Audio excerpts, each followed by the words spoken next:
यामिनी जी और सोमेश जी के दो बच्चे थे, कंगना और ध्रुव, और दोनों अभी पढ़ रहे थे।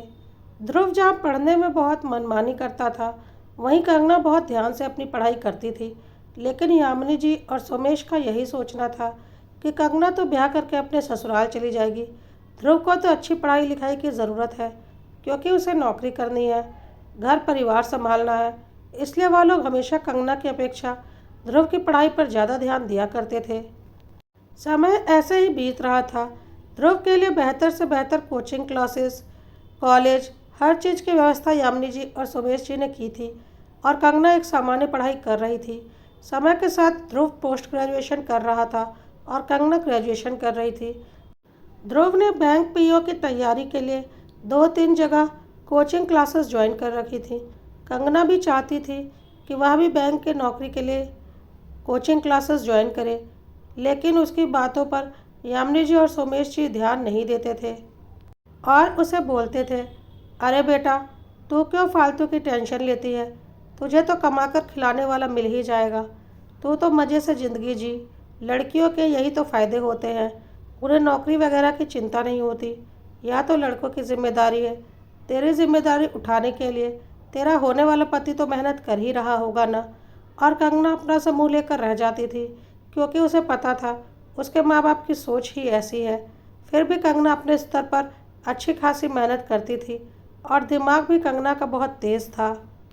दिमाग तो ध्रुव का भी तेज़ था, पर वह उसे कभी इस्तेमाल नहीं करता था, क्योंकि उसे बैठे बैठे सारी सुविधाएं जो मिल रही थी, तो वह इसका नाजायज़ फ़ायदा उठाता था और पढ़ाई से ज़्यादा मोबाइल, यार दोस्त, घूमने फिरने में लगा रहता था, जिसकी वजह से उसकी तैयारी ढंग से नहीं हो रही थी। खैर, समय ऐसे ही बीत रहा था।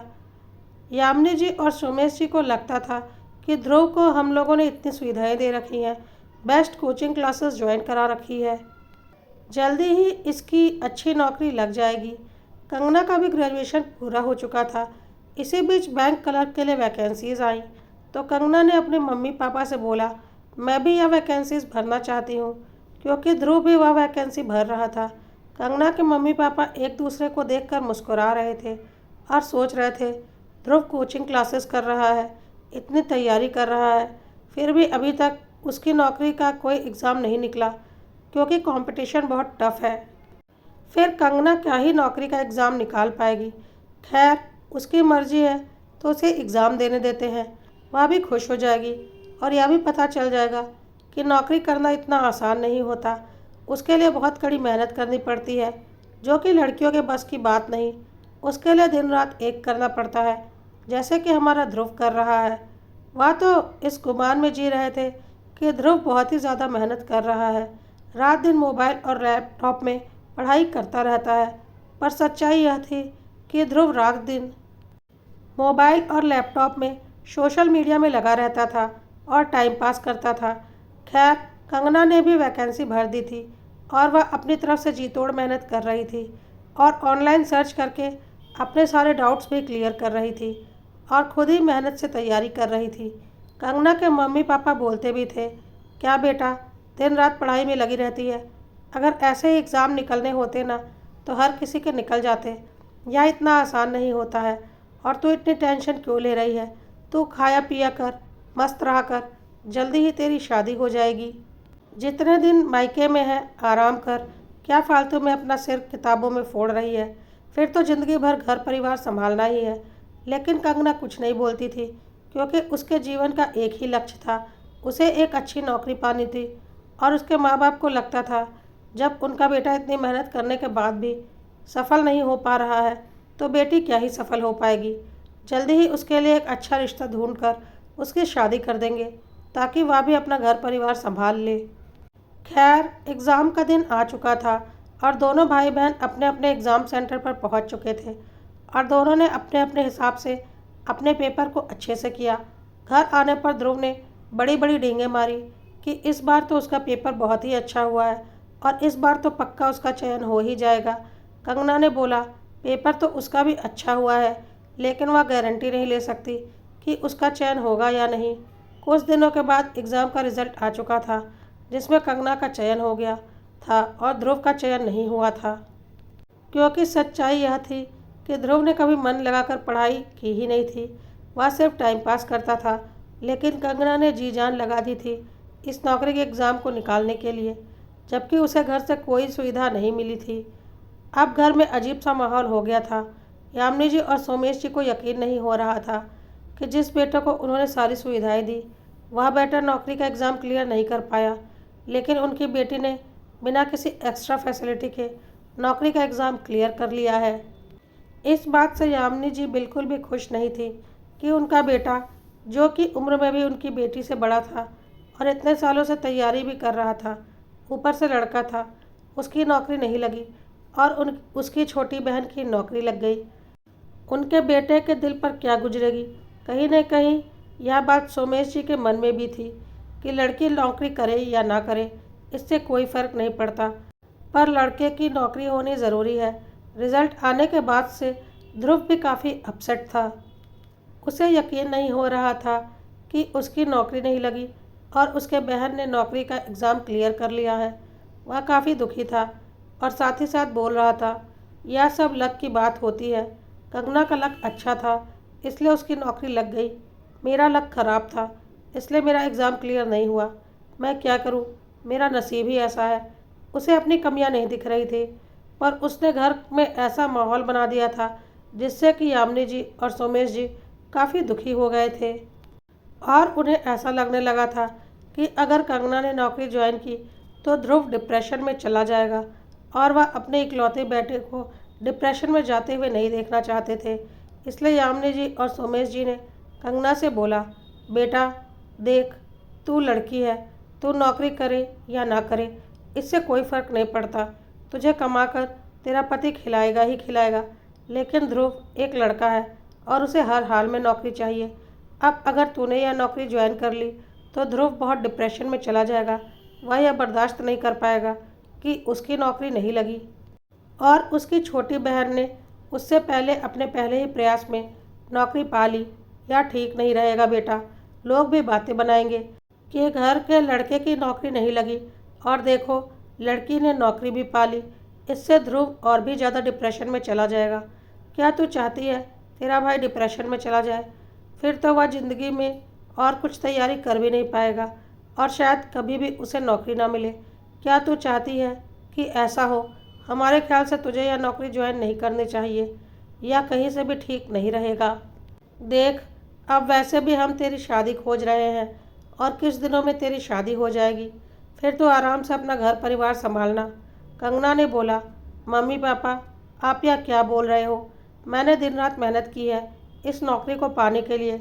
लोग तो अपने बच्चों को अपने पैरों पर खड़ा होना देखना चाहते हैं और आज जब मैं अपने पैरों पर खड़ी हो गई हूँ तो आप लोग मुझसे बोल रहे हैं कि मैं नौकरी ज्वाइन ना करूँ।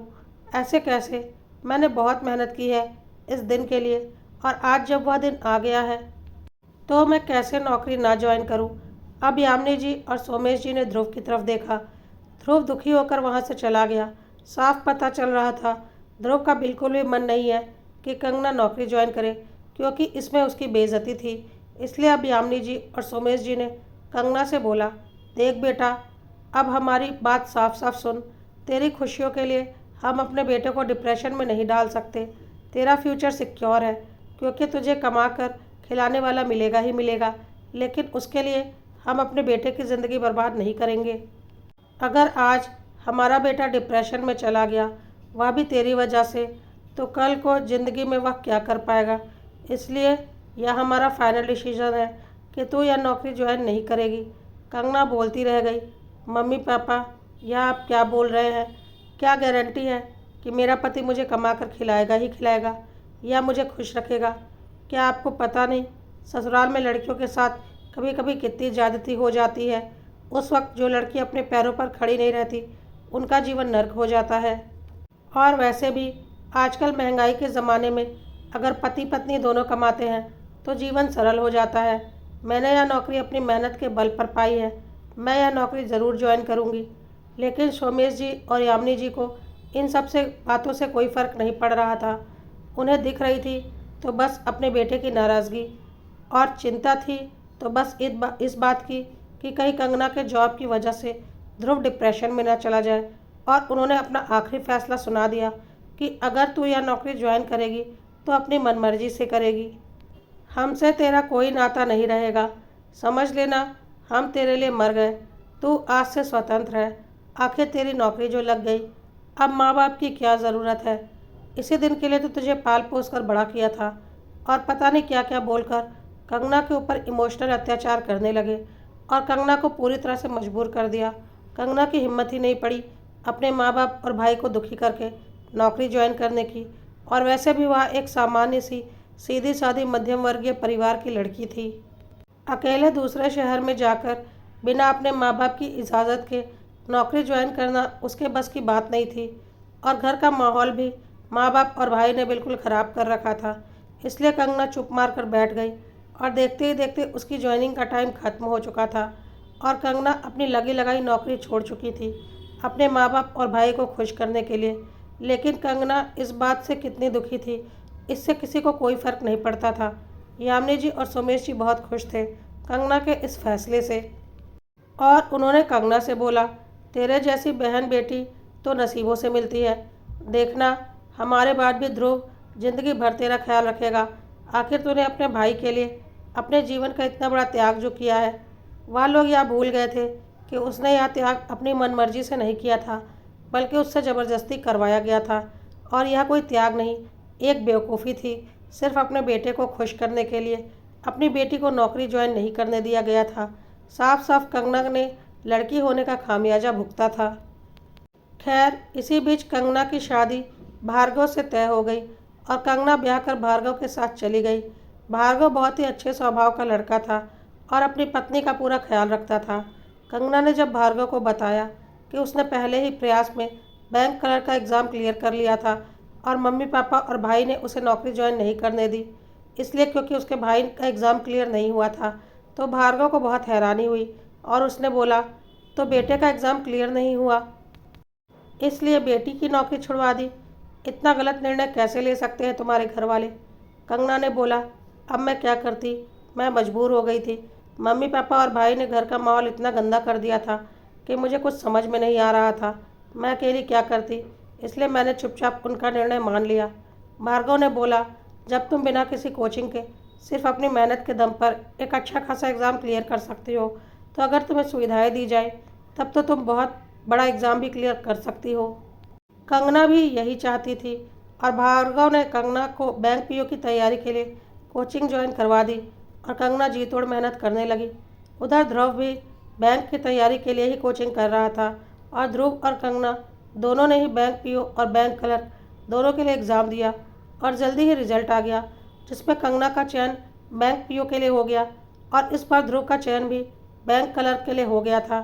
संयोग ऐसा निकला कि दोनों का चयन एक ही बैंक में हुआ था।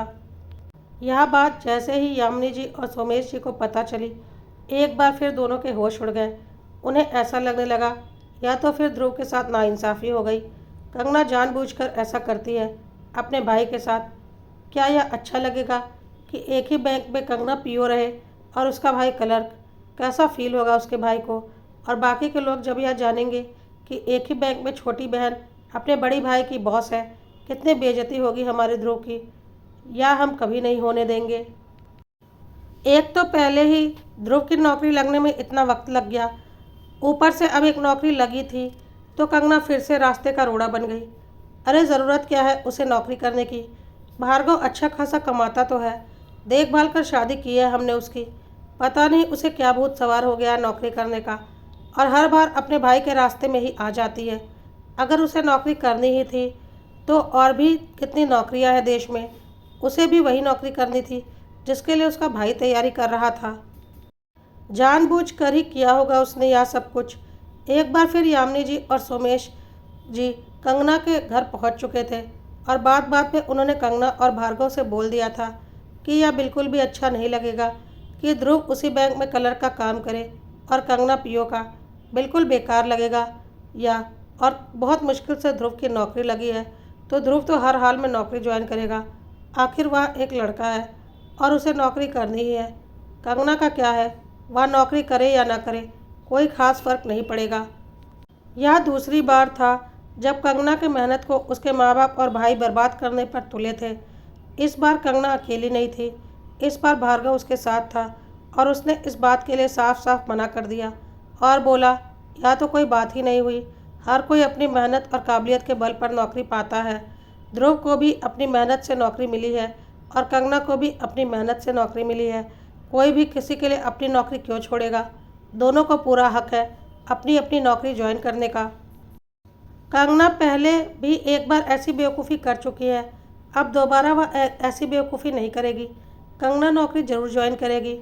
भार्गव का साथ मिलने पर कंगना इस बार पूरी तरह से आश्वस्त थी कि इस बार उसके नौकरी ज्वाइन करने में किसी प्रकार का कोई विघ्न नहीं आएगा। उसका कॉन्फिडेंस भी अच्छा था। यह बात यामिनी जी और सोमेश भी समझ चुके थे और कंगना अब उनकी बातों से परेशान नहीं होगी और वह नौकरी ज़रूर ज्वाइन करेगी। इसलिए वह दोनों वहाँ से चले गए। लेकिन अगले दिन यामिनी जी ने फ़ोन करके कंगना से बोला, बेटा तू क्या चाहती है? हमारा परिवार बिखर जाए, हमारा इकलौता बेटा हमें छोड़कर चला जाए। ध्रुव बहुत डिप्रेशन में चला गया है जब उसने यह सुना कि तू उसी बैंक में पीओ बनकर ज्वाइन करेगी और ऐसा कभी ना कभी तो ज़रूर होगा कि दोनों एक ही ब्रांच में काम करो। क्या यह अच्छा लगेगा कि तेरा बड़ा भाई तेरे नीचे काम करे? इसलिए वह बोल रहा है कि वह नौकरी ज्वाइन नहीं करेगा अगर तू नौकरी ज्वाइन करेगी। और तू तो जानती ही है ध्रुव का नौकरी करना कितना ज़रूरी है और कितनी मुश्किल से उसे नौकरी मिली है। लेकिन इस बार भार्गव कंगना के साथ था और वह शादीशुदा थी, इसलिए उसने बोल दिया, मम्मी एक बार पहले भी आप लोगों को खुश करने के लिए मैं अपनी नौकरी छोड़ चुकी हूँ।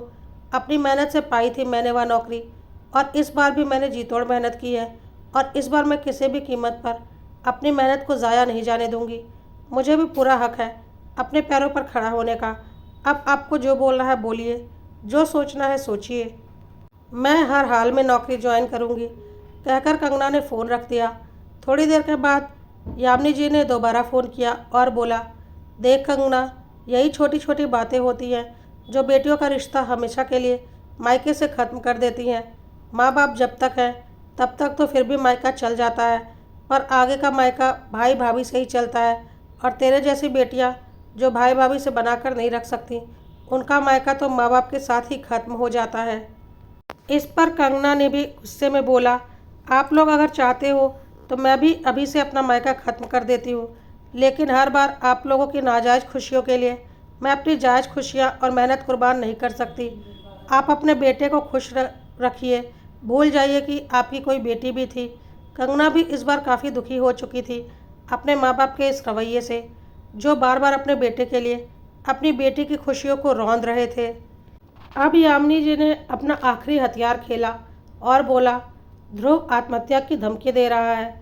वह बोल रहा है कि अगर कंगना नौकरी ज्वाइन करेगी तो मैं कभी भी नौकरी ज्वाइन नहीं करूँगा और अब मेरी उम्र भी निकलती जा रही है। अब मेरी नौकरी लगने की उम्र भी नहीं बचेगी तो मैं जीकर क्या करूँगा जब मैं कुछ कमा ही नहीं सकता। इससे तो अच्छा है मैं मर जाऊँ।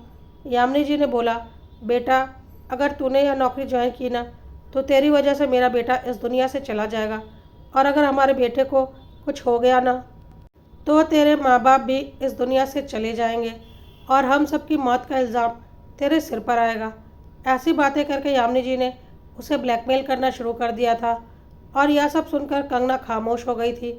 उसे कुछ समझ में नहीं आ रहा था कि वह क्या करे। ऐसी बातें ही कर दी थी आज यामिनी जी ने। शाम को जब भार्गव आया तो कंगना ने बोला कि वह नौकरी ज्वाइन नहीं करना चाहती। भार्गव ने बहुत पूछा कि क्या बात है, उसे नौकरी क्यों नहीं ज्वाइन करनी, लेकिन कंगना कुछ नहीं बता रही थी। आखिर भार्गव ने जब बहुत जोर दिया तो कंगना ने यामिनी जी की कई सारी बातें भार्गव को बता दी, जिसे सुनकर भार्गव को बहुत गुस्सा आया और वह कंगना को लेकर सीधा उसके मायके चला गया और बहुत ही तेज़ आवाज़ में उसने कंगना के मम्मी पापा और ध्रुव को आवाज़ दी। तीनों बाहर आ चुके थे। भार्गव ने आज तेज़ आवाज़ में ही बोलना शुरू किया, शर्म नहीं आती आप लोगों को? कैसे माँ बाप हैं आप लोग?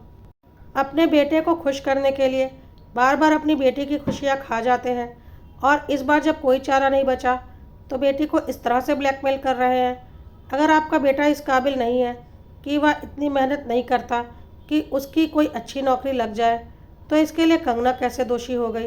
और अगर कंगना अपनी मेहनत के बल पर कोई नौकरी पाती है तो बार बार आप लोगों को खुश करने के लिए और आपके बेटे को खुशी देने के लिए वह अपनी नौकरी का त्याग क्यों करें? इसके पहले भी आप लोग ऐसी नीच और घटिया हरकत कर चुके हैं, पर उस वक्त मैं कंगना की ज़िंदगी में नहीं था। पर भूलिए मत, आज मैं कंगना की ज़िंदगी में हूँ और उसका पति हूँ, और मुझे पूरा हक है कंगना की ज़िंदगी का फैसला लेने का। और मैं उसका पति होने के नाते बोलता हूँ, कंगना अपनी नौकरी ज़रूर ज्वाइन करेगी। और कंगना की नौकरी ज्वाइन करने से जिसको भी दिक्कत है वह अपनी दिक्कत अपनी जेब में रखे। जिसे नौकरी ज्वाइन करनी है करे, जिसे नहीं करनी है ना करे। मुझे और कंगना को कोई फ़र्क नहीं पड़ता। जिसे जीना है जिए, जिसे मरना है मरे। मैं कंगना के साथ हर कदम पर हूँ, और मुझे बहुत अच्छे से पता है यह सब नाटक करके कंगना को बस इमोशनली टारगेट किया जा रहा है ताकि वह अपनी नौकरी ज्वाइन ना करे। लेकिन इस बार ऐसा नहीं होगा। और हाँ, आज के बाद भूल जाइएगा कि आपके कोई बेटी और दामाद हैं। आइंदा मेरी बीवी से इस तरह की कोई भी शर्त रखने से पहले 100 बार सोचिएगा। आपके बेटे की खुशी के लिए मैं अपनी बीवी की खुशियाँ कुर्बान नहीं करूँगा और उसके मेहनत को बर्बाद नहीं होने दूँगा। अगर कोई अपने नाकामी से त्रस्त होकर आत्महत्या की धमकी दे रहा है तो इसमें कंगना का दोष कहाँ से हो गया? कंगना तो अब इस घर में रहती भी नहीं है। तो खबरदार, जो फिर कभी मेरी पत्नी को किसी भी तरह से इमोशनली डाउन करने की कोशिश की तो कान खोलकर सुन लीजिए, कंगना यह नौकरी ज्वाइन करेगी और हर हाल में करेगी, क्योंकि यह नौकरी उसने अपनी दिन रात की मेहनत के बल पर पाई है। किसी ने उसे थाली में परोस कर नौकरी नहीं दी है। आपके घर परिवार का जो मैटर है वह आप लोग खुद सॉल्व कर लीजिए, उसमें मेरी पत्नी को मत घसीटिए। आगे से अगर एक बेटी के माँ बाप और भाई बनकर कंगना से कोई संबंध रखना है तो ज़रूर रखिएगा, और अगर एक सौदागर बनकर कंगना से सौदा करना है तो हमारे घर के दरवाजे आपके लिए मैं हमेशा के लिए बंद करता हूँ। कहकर भार्गव कंगना को लेकर वहाँ से चला गया। कंगना के मायके वालों को अब समझ में आ चुका था कि भार्गव हर कदम पर कंगना के साथ है, और वह कंगना के ऊपर इमोशनल अत्याचार करके उसके फैसले बदलवा नहीं सकते। कंगना ने अपनी नौकरी ज्वाइन कर ली थी और ध्रुव ने भी अपनी नौकरी ज्वाइन कर ली थी। दोनों को अलग अलग ब्रांच मिली थी, और कुछ दिनों के बाद यामिनी जी और सोमेश जी को अपनी गलती का एहसास भी हो चुका था कि अपने बेटे की नाकामियों को छुपाने के लिए उन्होंने अपनी बेटी के साथ कितनी नाइंसाफ़ी की है। और उन्होंने अपनी गलतियां मानकर कंगना और भार्गव से वापस अपने रिश्ते सुधार लिए थे, क्योंकि उन्हें अच्छे से समझ में आ चुका था कि गलत उनकी बेटी नहीं, गलत वह है।